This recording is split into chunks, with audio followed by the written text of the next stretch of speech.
Seguimos con las noticias, la más importante a esta hora. La Fiscalía inicia indagación preliminar por la muerte del médico anestesiólogo William Gutiérrez a causa de COVID-19.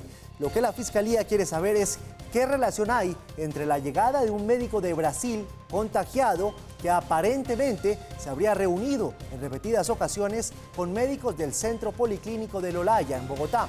A propósito, hoy fue sellada la unidad de cuidados intensivos de dicho centro médico capitalino. La otra noticia del día es el informe de la ANDI, que dice que el 59% de las empresas en Colombia solo tienen flujo de caja de un mes, e incluso menos, para pagar la nómina. La última encuesta de la ANDI acaba de hacer una encuesta entre 172 empresas que terminan diciendo lo siguiente: el 60% de ellas, el 59,9% de ellas, no tiene recursos para pagar la nómina más allá de un mes. Algunos incluso en menos de un mes tienen recursos para pagar la nómina. Eso quiere decir que se pone una nueva presión frente al gobierno acerca de qué hacer con las nóminas y el desempleo. Vamos a hacer el análisis. Otra noticia delicada en Colombia: crece el escándalo de sacerdotes involucrados en un presunto caso de abuso sexual en Villavicencio. ¿Cómo es la historia, Paula? Giovanni, buenas noches. Pues mire, le cuento, el escándalo de la arquidiócesis de Villavicencio tiene segundo capítulo. En las últimas horas se conoció que a la suspensión de 19 sacerdotes que se había dado a comienzos de abril por denuncia de abuso sexual, pues se suman ahora 17 clérigos más, también por supuesta pederastia, que en este momento están siendo objeto de investigación. La Fiscalía inspeccionó la sede de esta arquidiócesis. Y en deportes, la FIFA descarta juegos de selecciones nacionales este año. Chao eliminatorias durante 2020 y el futuro de las ligas profesionales por ahora es incierto. Carlos, buenas noches.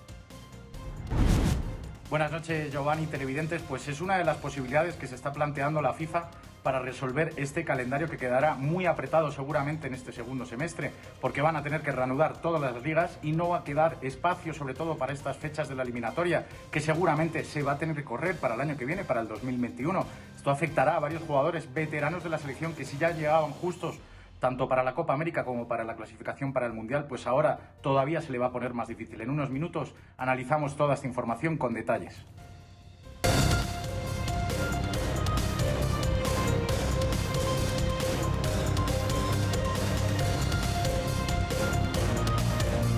Aquí comienza Red Más Noticias.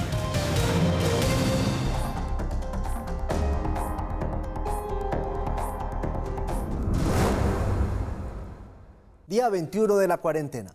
La Secretaría de Salud de Bogotá confirmó el cierre temporal de parte del Policlínico del Olaya, puntualmente la unidad de cuidados intensivos. Este es uno de los centros de atención más importantes del sur de Bogotá por un brote de COVID-19, de coronavirus. La entidad inició una investigación para determinar si un médico que trabajaba allí pudo haber contagiado a otros colegas. Él habría llegado de Brasil. La Fiscalía inició una indagación preliminar. La historia completa con Juan Carlos Giraldo. Chicho, buenas noches.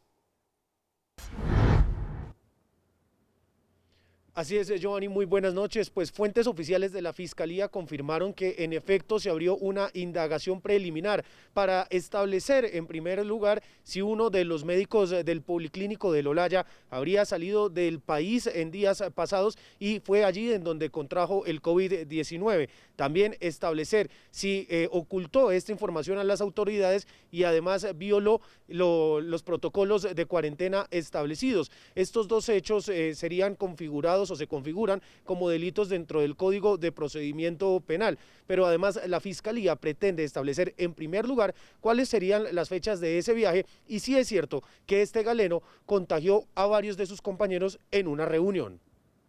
La Secretaría de Salud reveló que tomó la decisión de cerrar la unidad de cuidados intensivos y la mayoría de las salas de cirugía tras comprobar que hay un brote de coronavirus al interior del policlínico. Se concluyó que dicho brote tuvo origen en un profesional de la salud que estuvo fuera del país y que no reportó de manera oportuna dicho viaje a la institución ni cumplió con la medida de aislamiento. La Secretaría aseguró que revisó historias médicas, chequeó videos de las cámaras de seguridad, realizó entrevistas a personal de la entidad, entre otras cosas, para determinar si son ciertas las versiones que indican que uno de esos médicos habría organizado una reunión con algunos colegas, evento que podría haber producido el contagio aparentemente de 5 de ellos. Emprendió una investigación y las acciones necesarias de cerco epidemiológico y trazabilidad de contactos. Además, solicitó el aislamiento preventivo de varios trabajadores y realizó las pruebas a todos los contactos identificados, continuando con las acciones tendientes a detener el brote. La Secretaría le pidió a las directivas del Policlínico extremar las medidas de seguridad y proveer a sus empleados de todos los elementos de protección y desinfección. En ese centro médico trabajó el doctor William Gutiérrez, uno de los 2 médicos que falleció por COVID-19. Ahí tienen ustedes la historia, tantas cosas que se han precavido hasta el momento, tantos elementos que se han anunciado, tantas estrategias que se han planeado, y cuando se empiezan a dar los hechos es cuando se empieza a ver en realidad qué es lo que sucede. Policlínico del Olaya termina diciendo, a final del mes de marzo se terminó detectando que un médico, un trabajador de la salud que había llegado del extranjero, número 1, no cumplió la cuarentena que le correspondía. Número 2, no avisó en la institución, en el Policlínico del Olaya, que había hecho ese viaje. ¿Qué quiso decir eso? Que hubo un foco de contagio y una cadena, un foco de infección y una cadena de contagio dentro del Policlínico del Olaya. Lleva a las autoridades, como ustedes lo han visto en la nota, a cerrar las unidades de cuidados intensivos del Policlínico del Olaya, y fuera de eso a dejar solo atenciones de urgencias dentro de ese mismo policlínico. Se han cancelado todas las cirugías que estaban previamente programadas. ¿Qué pone de presente este hecho? Que es lamentable además, porque si algo necesita en este momento la población, si algo necesita la ciudad, si algo necesita el país, es tener servicios médicos, no tenerlos cerrados por cuenta de un irresponsable que no terminó siguiendo los protocolos ni informando qué es lo que había hecho previamente con sus viajes. ¿Qué deja de presente esto? Número 1, la inmensa importancia de que la gente siga los protocolos, pero sobre todo los trabajadores de la salud, en términos de informar previamente qué es lo que han hecho, en términos de cumplir cuarentenas, en términos de cumplir con todas las normas que hay que seguir para evitar estas cadenas de contagio. Número 2, segunda cosa muy importante que deja de presente este hecho, la clave utilidad de los servicios de salud. Ustedes ven lo que significa en este momento dejar clausurado una unidad de cuidados intensivos y dejar clausurado para los servicios de muy diversa índole este Policlínico del Olaya. Es verdaderamente una pérdida muy significativa por cuenta de ese descuido. Número 3, algo que ya los trabajadores de la salud del Policlínico deben estar evaluando en este momento, y es: ¿será que estoy contagiado? ¿Será que yo seguí los protocolos? ¿Será que yo tenía los instrumentos?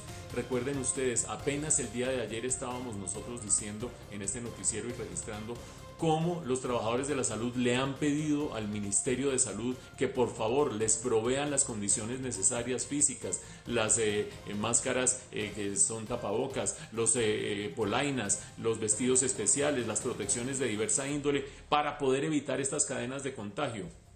El ministro de Salud lo dijo ayer y el gobierno lo reiteró el día de hoy. Son las IPS, son las clínicas, son los centros de salud, etcétera, etcétera, los que tienen que proveer esos instrumentos y los tienen que proveer con el respaldo de las administradoras de riesgos laborales, es decir, de las ARLs. Desde esa perspectiva es fundamental que esa cadena de servicio termine funcionando y termine proveyendo todos estos instrumentos y todos estos elementos de protección a la salud. Mientras tanto, ¿qué estará pensando el irresponsable que terminó incumpliendo los protocolos y que terminó generando esta crisis en un recurso fundamental en este momento para la sociedad como es un policlínico? Por primera vez, un médico relata cómo se vive la intimidad del COVID-19 en una sala de urgencias aquí, en Bogotá, en Colombia. Red Más Noticias habló con una profesional que lucha en la primera línea de batalla contra COVID-19. Mario Villalobos tiene la historia. Mario, buenas noches. Así es, Giovanni, muy buenas noches. Pues se trata de una profesional muy joven que lleva apenas cerca de 16 meses ejerciendo su profesión y que se vinculó a una sala de urgencias desde que empezó su recorrido profesional y allí tuvo que ver la desgracia de tener que enfrentar el coronavirus cara a cara. En este descarnado relato nos cuenta cómo sufren los pacientes cuando tratan de respirar y qué pasa cuando definitivamente están empezando a perder la batalla. Muchas veces los pacientes le dicen a uno como: yo no me quiero morir, yo sé que me voy a morir, yo lo sé, yo lo siento, yo me puedo ver cómo me estoy empeorando y no mejoro. De esa crudeza son los turnos que vive a diario esta joven médica que lucha todos los días contra el COVID-19. En el sitio donde trabaja no hay tiempo para parpadear y se produce una batalla sin cuartel. Es como un tobogán de emociones, porque tú llegas al servicio de urgencias y no sabes con qué te vas a enfrentar. Relata que a diario tiene que tratar pacientes que están sedados, pero también otros a quienes les escucha el aterrador relato de cómo se siente respirar cuando el coronavirus ataca sin piedad los pulmones. Inhalar es un verdadero suplicio. Es como si yo te tapara la nariz y la boca y te pusiera un pitillo muy delgadito, muy pequeñito, para que tú pudieras respirar. Entonces es la fuerza que tienes que hacer tú para tomar el aire y para medianamente sentir que estás respirando y no sentirte ahogado. De hecho, ha tenido que lidiar con la muerte, que en días pasados visitó su sala de urgencia. Una experiencia sencillamente devastadora. Se le hace la prueba post-mortem, era una prueba positiva para COVID, pero tú no tuviste ni siquiera la oportunidad de tratamiento porque el paciente llegó de una vez malo. Entró en paro de una vez apenas llegó a urgencias. Tan triste como la muerte es saber que en algunos casos, por más empeño que le ponen, hay pacientes que no van a responder al tratamiento. Es un sentimiento como de nostalgia, ¿sabes? Como que, o sea, sabes que la persona está ahí, pero en realidad ya no está. Cada día hace de tripas corazón, porque eso de sentir el aliento de la muerte así de cerquita no es nada sencillo. El miedo está ahí presente y no te niego que nosotros todos los días nos despertamos, porque lo hablamos con mis compañeros del trabajo, nos despertamos todos los días y decimos a qué horas alguno de nosotros se va a infectar, y desde que se infecte alguno nos vamos a seguir preguntando, ¿será que el otro también lo está? Por eso hace un llamado a quienes siguen violando la cuarentena y creen que el lavado de manos y el aislamiento social son puro cuento. A ellos les dice que si tienen mala suerte, es posible que entren por la puerta de un hospital y no vuelvan a salir. Tienes dos opciones, o la persona que tú amas se mejora, o la persona que tú amas se muere, y ni siquiera la puedes ver cuando se muera. Ahí lo tienen pues ustedes, reiteramos, la única forma de evadir el coronavirus por ahora es lavarse las manos frecuentemente, el aislamiento social y por supuesto respetar las normas de cuarentena. Desde el centro de Bogotá, Mario Villalobos, Red Más Noticias, y ustedes con más información. Gracias, Mario. Tremendo testimonio de esta médico que todos los días lucha contra COVID-19 y salvar vidas. Hoy en el día 21 de la cuarentena se conocieron 127 nuevos contagios en nuestro país. 15 personas lamentablemente murieron en las últimas 24 horas. Así las cosas, 2.979 personas se encuentran contagiadas en nuestro país. 127 personas han perdido la vida, pero siempre hay luz de esperanza. 354 personas le han ganado la batalla a COVID-19, se han recuperado. Seguimos registrando estas cifras con la esperanza de que cada vez sean más los recuperados en nuestro país. Hablamos ahora con Paula Ardila, quien cubre a diario las noticias del presidente de la República. Curiosa declaración del jefe de Estado esta mañana con un medio internacional. Le dijo que si Colombia no hubiera tomado las medidas que tomó de cuarentena y aislamiento en el momento en el que las tomó, nuestro país podría estar tal como está hoy, Estados Unidos. Paula, buenas noches. Muy buenas noches, Giovanni y televidentes. Pues un poco más temprano el presidente Duque habló en una conferencia con el Atlantic Council. ¿Qué dijo el presidente? Que si el gobierno no hubiera analizado a tiempo las medidas que iba a implementar y no las hubiera llevado a cabo, pues el panorama hoy en Colombia sería mucho más difícil. Incluso habló de que las cifras de contagiados superarían, por ejemplo, las que hoy en día tiene Estados Unidos. Y es por eso que adoptamos rápidamente el distanciamiento social, porque cuando nosotros miramos las cifras actuales, si no hubiéramos tomado las medidas que tomamos, nosotros tendríamos unos 900.000 casos en Colombia y tendríamos un sistema de salud absolutamente colapsado. Pues bien, Giovanni, televidentes, en el espacio pedagógico el ministro de Salud anunció que ya hay evidencia científica de esta cuarentena en torno al aplanamiento de la curva de contagio. Escuchemos lo que dijo el ministro de Salud. La cuarentena que nos hemos tomado en el país, todo esfuerzo gigante, nos ha llevado a que ya tenemos una tasa de contagio de solamente 1.2. Una persona está contagiada en 1.2. Esto nos permite que en este momento no hayamos tenido el disparo que podríamos haber tenido, y evidentemente en la siguiente gráfica podemos mostrar que la curva negra que se extiende hacia arriba es la situación que no se hubiéramos hecho el esfuerzo de aislamiento preventivo. La azul son los casos totales y la roja son los casos en los cuales que hay circulación ya autónoma, no las personas que vinieron de afuera, sino las personas que se han contagiado en Colombia. Y lo que se puede ver, presidente y colombianos, es que ya tenemos evidencia de ese aplanamiento, de ese esfuerzo que estamos haciendo, ha tenido un efecto muy importante, y que ahora el reto que sigue es cuando empecemos a terminar nuestro aislamiento preventivo, entremos en esta fase de aislamiento preventivo flexible, inteligente, podamos empezar a abrir el país, siempre conteniendo esa posibilidad de que se nos extienda un pico. Bien, es la información a esta hora de la noche. Continúe usted con más temas del día. Paula Ardila, Red Más Noticias. Gracias, Paula. Hablamos de noticias económicas. Cada día las empresas se quedan sin margen de maniobra y su liquidez empieza a restringirse. Una encuesta de la ANDI y Acoplásticos concluye que tienen caja para un poco más de un mes para cubrir sus obligaciones. Mientras tanto, las ventas se resisten.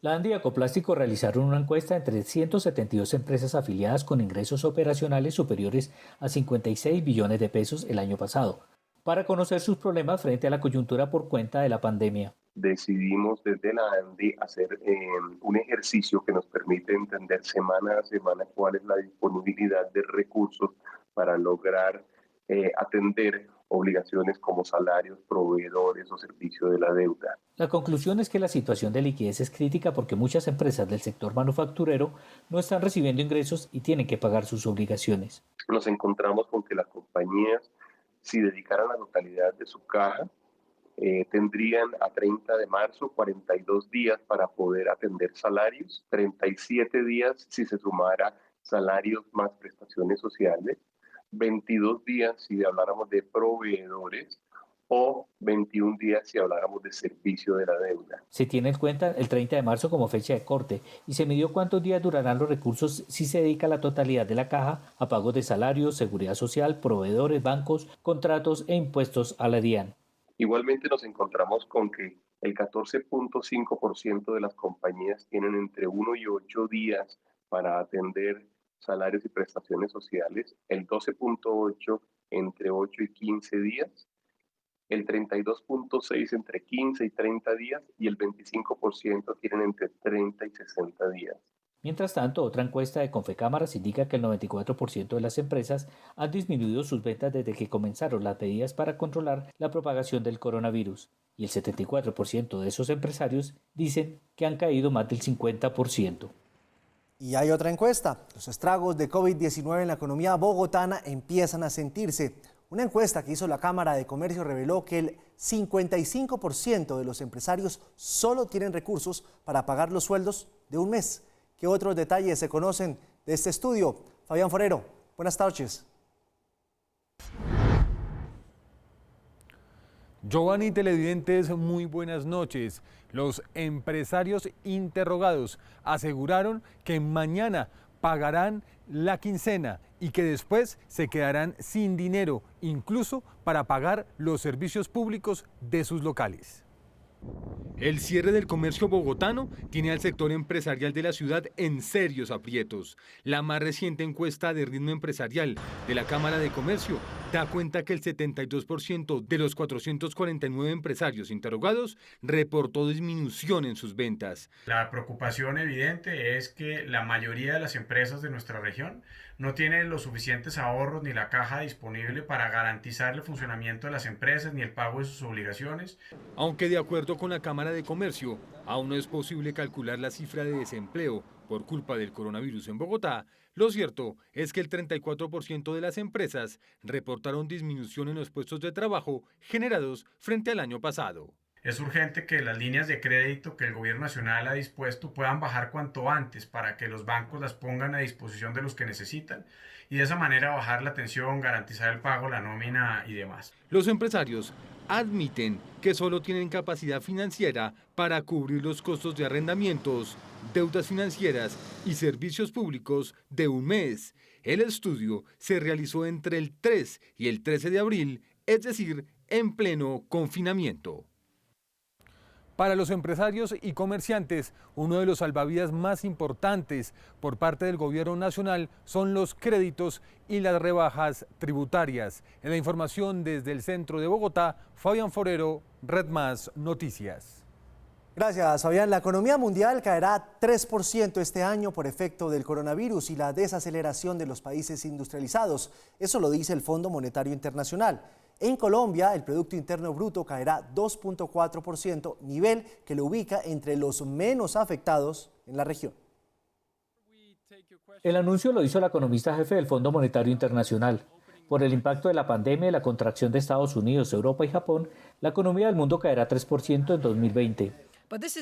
Es muy probable que la economía global experimentara la peor recesión desde la Gran Depresión, sobrepasando la crisis financiera global de hace una década.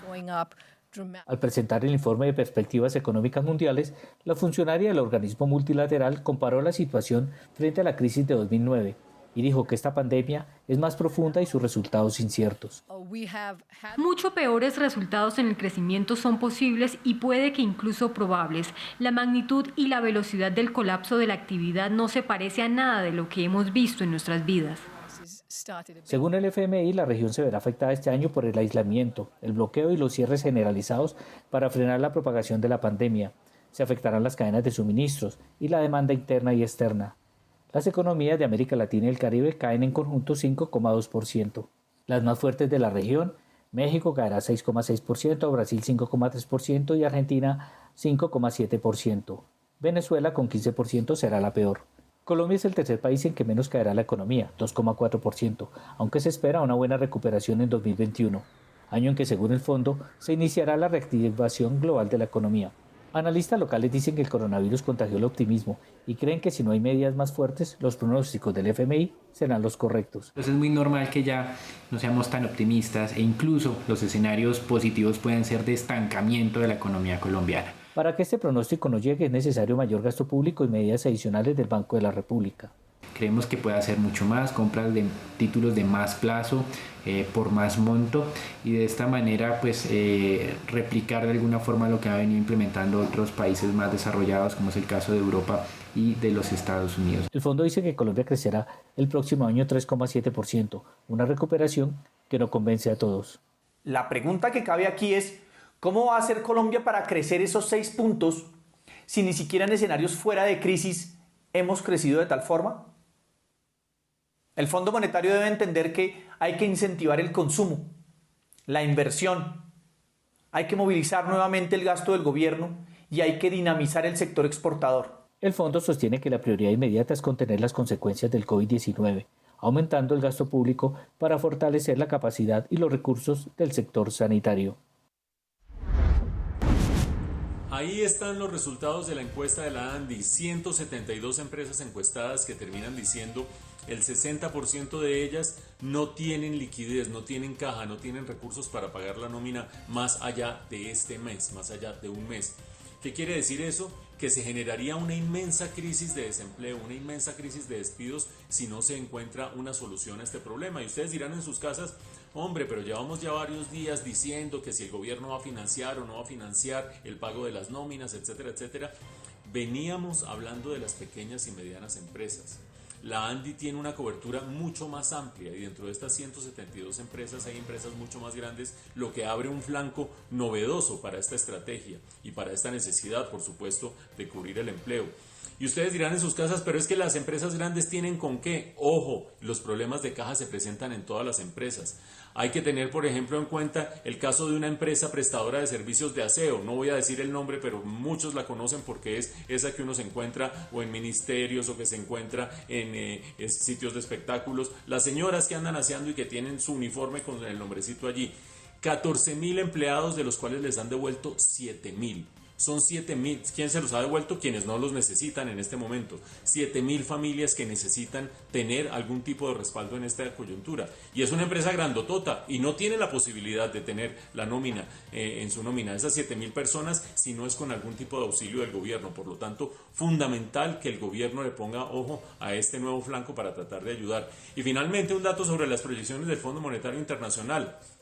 Es escandaloso para muchos el que Colombia vaya a decrecer 2,4% este año, pero tengan presente, nos va mejor que a Chile y a Perú, que decrecen 4,5% este año, que a México, Argentina y Brasil, que terminan decreciendo entre el 3,3, 5,7 y 6,6% en los distintos países. Pero hay algo más allá. Hay que tener presente que incluso estas proyecciones pueden ser conservadoras si uno tiene en mente lo que puede suceder con las estrategias de abrir y cerrar de distintas cuarentenas que algunos países pueden aplicar de aquí en adelante y que el Fondo Monetario no ha considerado en sus cuentas. La situación es delicada y hay que hacer fuerza y hacer esfuerzo entre todos para salir adelante. Noticias de las regiones. El alcalde de Cartagena habló después del incidente que tuvo con los concejales de la ciudad. Se lo llevamos a ustedes anoche en nuestra emisión. El mandatario los insultó en una sesión virtual. ¿Se habrá disculpado con ellos? Buenas noches, Marlis Marrugo desde Cartagena. ¿Les pidió perdón o no les pidió perdón a los concejales? Muy buenas noches, Giovanni. Pues al parecer esta contienda no termina por ahora, pues el alcalde William Daú ha dicho que gobernará con o sin los concejales de Cartagena, a quienes culpa por las distintas crisis que se han desatado aquí en la ciudad y en diferentes sectores. El tractor, como se hace llamar el alcalde de Cartagena, pidió disculpas a la ciudadanía por el comportamiento que tuvo en la sesión virtual del Consejo, donde lanzó palabras soeces en contra de los cabildantes. Sin embargo, dijo que no le pedirá disculpas a los concejales. Yo espero disculpas de ellos. Ellos son quienes me han venido respetando a mí y a todo mi gabinete desde el día 2 de enero. Las palabras soeces que yo utilicé ayer es por la arbitrariedad de ellos, por la sinvergüenzura de ellos. Continúa responsabilizando a la corporación edilicia por la crisis que padece Cartagena con la pobreza y sostiene que de ser necesario gobernará sin los concejales. Si no puedo gobernar con ellos, yo gobierno para el pueblo, no para ellos. Si no puedo con ellos, entonces voy a ver qué hago con la Junta de Acción de las juntas de las 3 localidades de Cartagena. Y si con ellos no puedo, voy a la Junta de Acción Comunal, trabajo con ellos. Y si con ellos no se puede, trabajo directamente con la ciudadanía. Algunos concejales han preferido guardar silencio, mientras que otros reaccionaron frente a la actitud del alcalde y le enviaron un mensaje. No entendemos el comportamiento, las expresiones y las frases que lanza contra el Consejo Distrital de Cartagena. La invitación que lo hacemos es que cualquier diferencia, inconformidad o queja que tenga con nosotros lo haga atendiendo las reglas de respeto, decoro. Por otra parte, un grupo de ciudadanos realizó un cacerolazo en la zona norte de la ciudad como respaldo al mandatario local.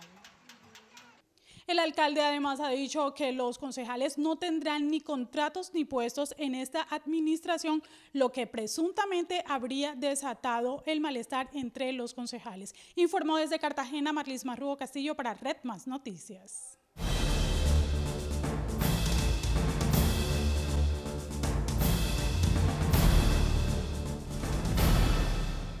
Noticias del mundo. Hay una gran tensión entre Taiwán y la Organización Mundial de la Salud. Ya había una tensión previa entre los Estados Unidos y la OMS. Estados Unidos la acusaba de favorecer a la China. Pues hoy Taiwán sale a decir que desde diciembre le habían advertido a la OMS de una neumonía atípica, lo que hoy conocemos como el COVID-19. La historia completa a Paula García. Buenas noches. Giovanni, muy buenas noches. Qué gusto saludarlo a esta hora, usted y a todos los televidentes. Mire, yo diría que más que una tensión, lo que hay aquí es todo un escándalo, después de que Taiwán pues revelara ese correo que dice le envió a la Organización Mundial de la Salud en diciembre, alertándole de que habían indicios de un virus que ellos llamaban era muy extraño y que estaba generando una neumonía atípica en los habitantes de Wuhan, en China. Dice el gobierno de Taiwán que nunca recibió respuesta por parte de la Organización Mundial de la Salud, a la que le estaban pidiendo como más información al respecto, pero de otro lado, pues dice el director de la Organización Mundial de la Salud que ese correo nunca existió, que a él jamás le llegó. Lo cierto es que las cosas están así, la polémica nuevamente servida sobre la mesa y sobre todo las dudas de la comunidad internacional, que esto es lo más serio realmente de todo el asunto, de ese manejo inicial que la Organización Mundial de la Salud le dio a esta pandemia, y también empiezan a hacerse cada vez más frecuentes las preguntas de si la Organización Mundial de la Salud, si específicamente su director, estaría interesado en proteger a China. Una fuerte disputa se teje entre Taiwán y la Organización Mundial de la Salud. La región asiática hizo público los correos electrónicos con los que se denuncia que la entidad internacional no comunicó a tiempo sobre la transmisión del COVID-19 entre humanos. a pesar de su advertencia a finales de diciembre. Fuentes de noticias indican hoy que al menos 7 casos de neumonía típica fueron reportados en Wuhan, China. Sus autoridades sanitarias respondieron a los medios que no creían que los casos fueran SARS. Sin embargo, los ejemplos están todavía bajo estudio y los casos fueron aislados para tratamiento. Agradecería mucho si tienen información relevante para compartir con nosotros. El correo fue enviado el 31 de diciembre de 2019. Según el gobierno de Taiwán, esta fue la respuesta que obtuvieron. La OMS solo respondió con un breve mensaje que indicaba que la información de Taiwán había sido enviada a colegas expertos de China y proporcionó un comunicado de prensa. Sin embargo, la OMS solo alertó de una posible eventualidad sanitaria hasta el 14 de enero de 2020 con el siguiente tuit. Las investigaciones preliminares de las autoridades chinas no han hallado evidencia clara de transmisión humano-humano del nuevo coronavirus identificado en Wuhan, China.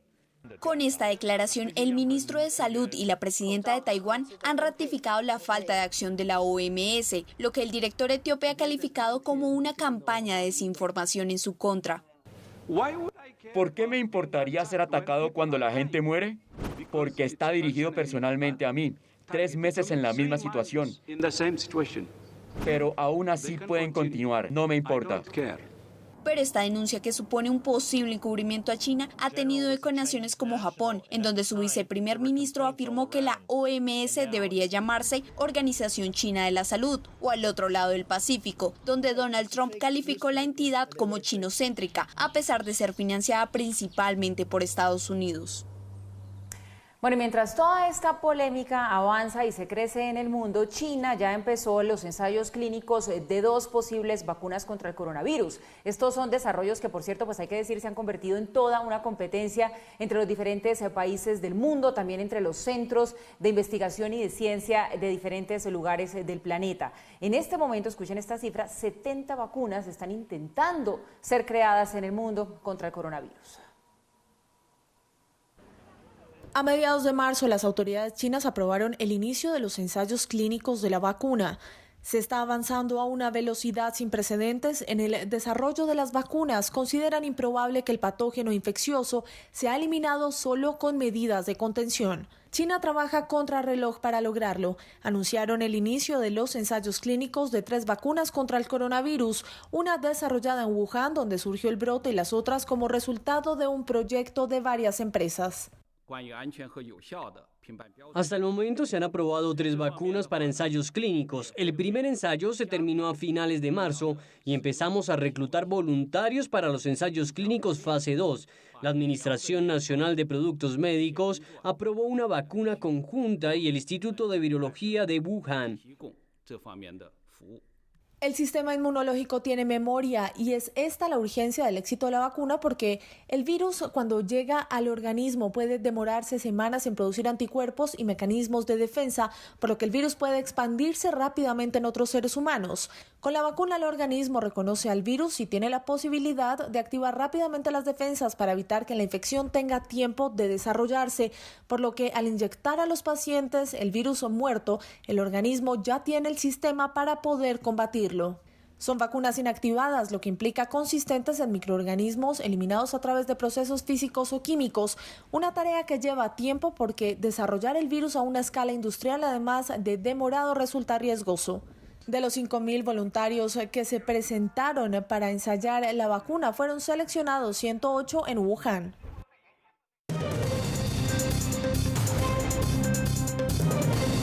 Mucha atención. En una reunión extraordinaria de la Junta Directiva del Banco de la República, decidieron reducir los encajes para impulsar los préstamos bancarios.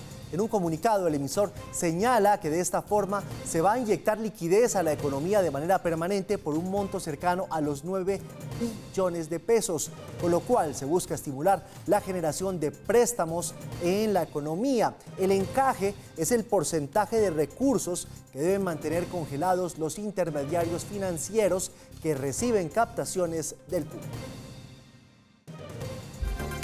Ciesa, la decisión inteligente, presenta los indicadores económicos.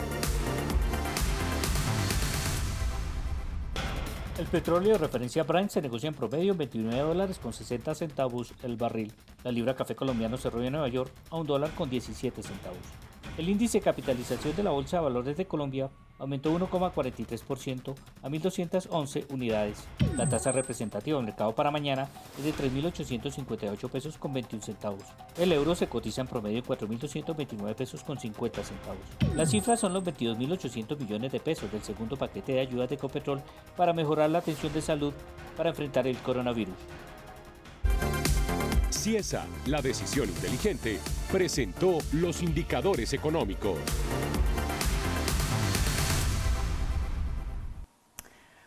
Hoy en Colombia también es noticia la Iglesia Católica, que vuelve a estar inmersa en un fuerte escándalo. La Fiscalía inspeccionó la sede de la Arquidiócesis de Villavicencio, esto en el marco de toda una investigación que se sigue por varias denuncias de abuso sexual por parte de algunos de sus sacerdotes. Pues bien, a los 19 clérigos que ya habían sido suspendidos a comienzos de abril, se suma ahora, en el marco de todo este proceso, también la suspensión de 17 sacerdotes más que estarían involucrados en casos de pederastia. Un fiscal delegado de la seccional de Villavicencio asumió la investigación por los supuestos hechos de abusos a menores de edad que en principio vincularían a varios sacerdotes. En el desarrollo de las labores investigativas, el despacho del nombrado fiscal ordenó realizar una inspección judicial a una de las iglesias que estaba bajo el manto de uno de los sacerdotes involucrados en los hechos, que al parecer no vincularían solo a 16, sino a 36 párrocos.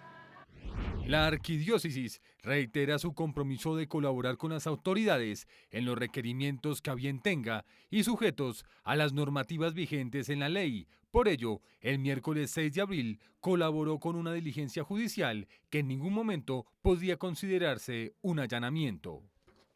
De acuerdo con fuentes de la Fiscalía, uno de los sacerdotes que estaría vinculado con este hecho de pederastia se convirtió en juez luego de renunciar a la iglesia y como juez fue condenado recientemente tras ser hallado responsable de hechos de corrupción.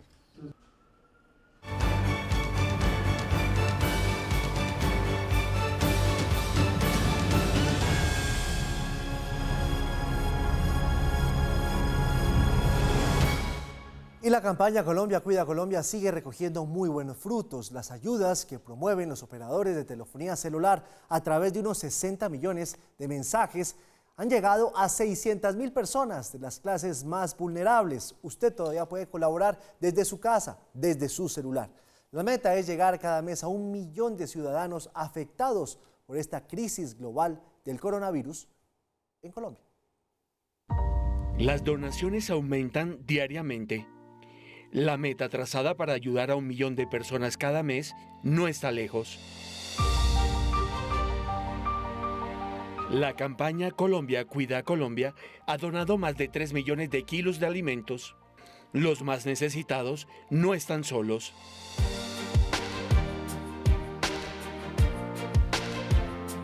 Las ayudas en plena crisis sanitaria han llegado a unas 600.000 personas en condiciones de vulnerabilidad, cuyas necesidades han crecido desde el confinamiento obligatorio. El radio de acción de la iniciativa se extendió a 76 ciudades. Rappi también es uno de los grandes jugadores del equipo solidario de Colombia, Cuida Colombia, que nació con el apoyo de Asomóvil y de los operadores de telefonía celular Claro, Movistar y Tigo. Ustedes pueden entrar a Rappi y hacer donaciones en el botón de Colombia Cuida Colombia. Recuerden que estamos recibiendo donaciones para mercado y un kit de 155.000 pesos que cubre la protección de uno de los profesionales de la salud. La aplicación domiciliaria Rappi también ofrece otra alternativa a las personas que cumplen con el aislamiento. Desde el hogar pueden pedir y enviar alimentos recién preparados a los más necesitados. Ustedes pueden donar en el menú solidario. Algunos de nuestros restaurantes aliados están trabajando junto con Rappi para entregar menús de 7.500 pesos. Son menús calientes que están repartiendo entre las personas más vulnerables en este momento. Club Rotario de Medellín, otro socio activo de Colombia Cuida Colombia. La institución trabaja con Dintec en el perfeccionamiento de un ventilador mecánico a partir de una patente de la prestigiosa universidad MIT. El proyecto se encuentra en la fase de prueba técnica de la mano de expertos del Hospital San Vicente de Paúl. Y esos ventiladores los están en este momento testeando en el Hospital San Vicente. Entonces estamos esperando, ojalá que tengan los mejores resultados. Las empresas de telefonía celular enviarán 60 millones de mensajes para buscar más ayudas y así reforzar la iniciativa apoyada además por 240 organizaciones de la sociedad civil y del sector privado. Este es el momento de unirnos. Juntos podremos salir adelante y por eso quiero invitarte a que te sumes a Colombia Cuida a Colombia. Síguenos por Colombia Cuida Colombia en Facebook, en Instagram y también @Cuida Colombia en Twitter. No olvide además que puede ingresar a www.colombiacuidacolombia.com. Así se siente tu cabeza con esos fuertes dolores como la migraña. Y así de rápido se eliminan con Ibuflash Migran. Ibuflash, alivio potente para tu cabeza en un flash. En Bogotá estamos en el pico y género. Ayer no podían salir las mujeres, hoy no podíamos salir los hombres. Bueno, los que tenemos permiso por nuestras labores, pues podíamos hacerlo, pero la gran mayoría no lo podía hacer. Les voy a contar las cifras de sancionados. Ayer fueron multadas 104 mujeres en Bogotá. ¿Saben cuántos hombres fueron multados hoy? 610 infractores. Todo parece indicar que los hombres somos más desjuiciados para estas normas de pico y género. $1 milloncito de pesos tienen que pagar esos 610 personas, 610 varones que fueron multados en el día de hoy. A galope, varios carabineros de la policía dieron papaya y es que literalmente repartieron esa fruta a los habitantes de un barrio del sur de Bogotá. Hola, Paula Granados, buenas noches. ¿Usted dio papaya? Giovanni, muy buenas noches. Le confieso que sí, en varias ocasiones he dado papaya, pero realmente los que la dieron y la repartieron hoy fueron los carabineros de la policía, quienes a lomo de caballo y con un fin, un propósito muy noble, se dieron a la tarea de educar a la ciudadanía sobre el coronavirus. Sobre el lomo de Damasco, un intendente de la policía de Carabineros entregaba papayas a quien sin razón alguna era sorprendido fuera de su casa. El mensaje de esta actividad era de conciencia, hacer reflexionar a los habitantes del barrio Santa Librada sobre la coloquial frase de no dar papaya con el coronavirus. El día de hoy he querido realizar una campaña denominada No le dé papaya al coronavirus. ¿Qué queremos buscar con esto? Que la gente se sensibilice, que entremos en conciencia para que nos quedemos en nuestras casas y le hagamos caso a los decretos que el día de ayer expidió la alcaldía. Esta vez, la policía, lejos de imponer un comparendo, quiso regalar la nutritiva fruta con la que muchos decidieron cumplir la cuarentena y devolverse a su casa. Me parece un poco innovadora, diferente la verdad. Si me dan una papaya, pues aprovechar. Huracán, Ópalo y Damasco continuarán siendo los caballitos de acero que llevarán junto a sus aguerridos jinetes el mensaje de protección frente al coronavirus. Así se siente tu cabeza con esos fuertes dolores como la migraña. Elimínalos así de rápido con Ibuflash Migran. Ibuflash, alivio potente para tu cabeza en un flash. NK, medicamentos totalmente confiables.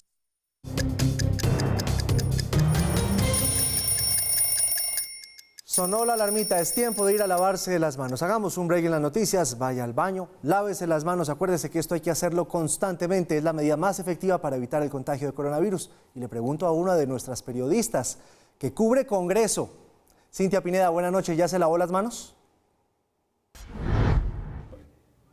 Hola Giovanni, televidentes, buenas noches. Así es, ya es hora de lavarnos nuestras manos. La Organización Mundial para la Salud recomienda hacerlo por lo menos 10 veces en el día.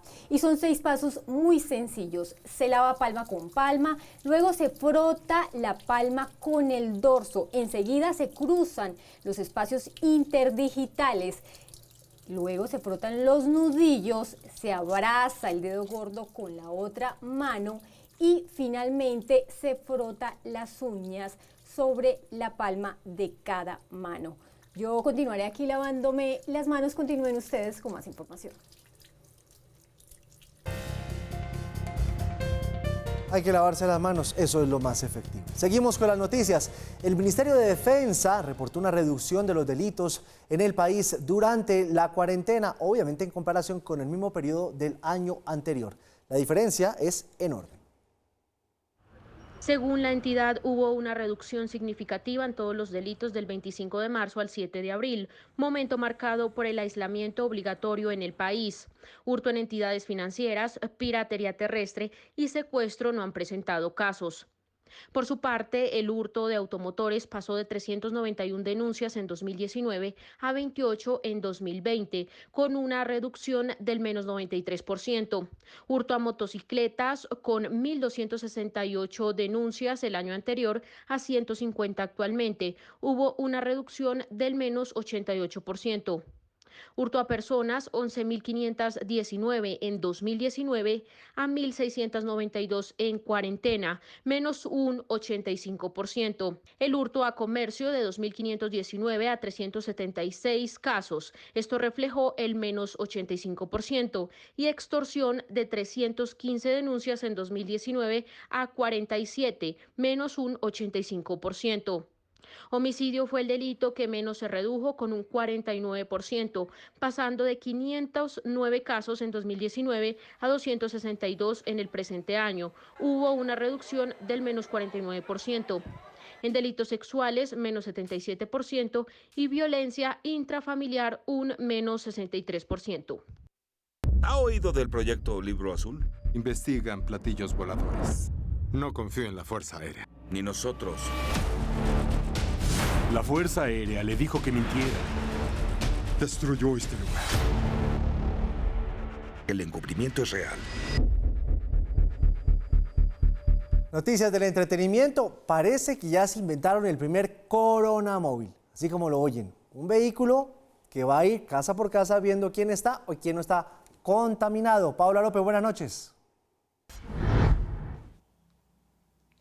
Buenas noches, Giovanni. Claro que sí, el entretenimiento justamente hoy tiene que ver con esta curiosidad, con el coronamóvil que nos encontramos al sur de la India. O bueno, realmente nos lo encontramos en las redes sociales por lo peculiar de este auto, que tiene una velocidad máxima de 40 kilómetros para un pasajero, 6 ruedas y su aspecto hecho con fibra de vidrio. El constructor y artista de este coronamóvil es Sudhakar Yadav y justamente ha querido compartir este coronamóvil con las autoridades con un mensaje muy especial. Así como vemos a este auto tan particular pasearse por las calles, así mismo se pasea el COVID-19. Por eso lo mejor es permanecer en casa.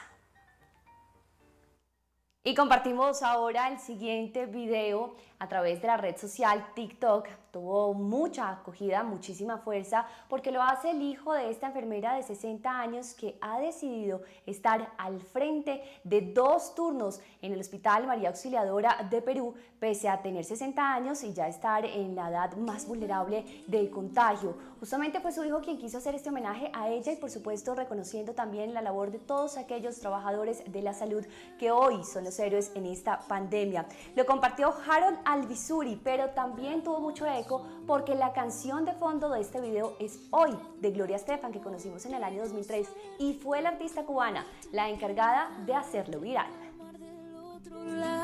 Tú eres mi norte y mi sur. Hoy voy a verte de nuevo. Llegamos al final de Red Más Noticias, no sin antes un datico de cierre.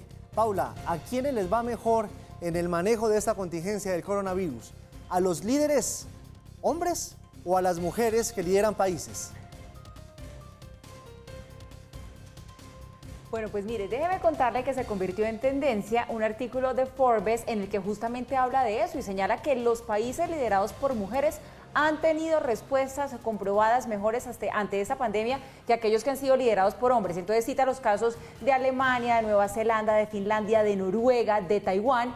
Y mire, las claves que dice tienen que ver con ese éxito es que las mujeres, en primer lugar, dicen la verdad. Aquí se refieren al caso de Angela Merkel, que a su gente le dijo desde el día 1 cuando se conoció este tema del virus, que esto no era una gripita simple, como dijeron otros líderes mundiales, sino que les dijo que esto era serio, delicado y que además era grave. La segunda clave de lo que han aplicado las mujeres, la decisión, y para eso citan lo que hizo la presidenta de Taiwán, que ante los primeros indicios de contagio aplicó 124 bloqueos para prevenir que el contagio pudiera expandirse. Y la tercera, el amor. Esto tiene que ver con la estrategia que aplicó la primera ministra de Noruega, que dedicó un espacio bien extenso en televisión a hablar solamente con los niños. Esto era una transmisión en la que no podían participar los adultos. Ella respondió preguntas y de forma muy didáctica les contó a los pequeñitos qué era lo que estaba pasando, de qué se trataba esta situación. Incluso les dijo que era permitido sentir miedo. Entonces no sé si después de esto yo le devuelvo la pregunta a usted. ¿Considera que las mujeres somos mejores cuidadoras y más precavidas, Giovanni, sí o no? Sí, absolutamente sí. Además porque estaba buscando justamente la cifra que me envió Paula Granados, quien está haciendo seguimiento al pico y género en Bogotá. Ayer 104 hombres sancionados, 104 mujeres sancionadas. Hoy más de 600 hombres sancionados. Ahí está, quiénes son más juiciosos, quiénes son más juiciosas y quiénes somos más descuidados. Hasta aquí esta emisión, Paula. Chao, nos vemos mañana por la mañana. Quédese con nosotros. Déjese cuidar de nosotros. Quédese con nosotros, ya viene Zona Franca, Daniel Pacheco. Hoy va a hablar de los insumos para los médicos y la capacidad hospitalaria real que tenemos en Colombia.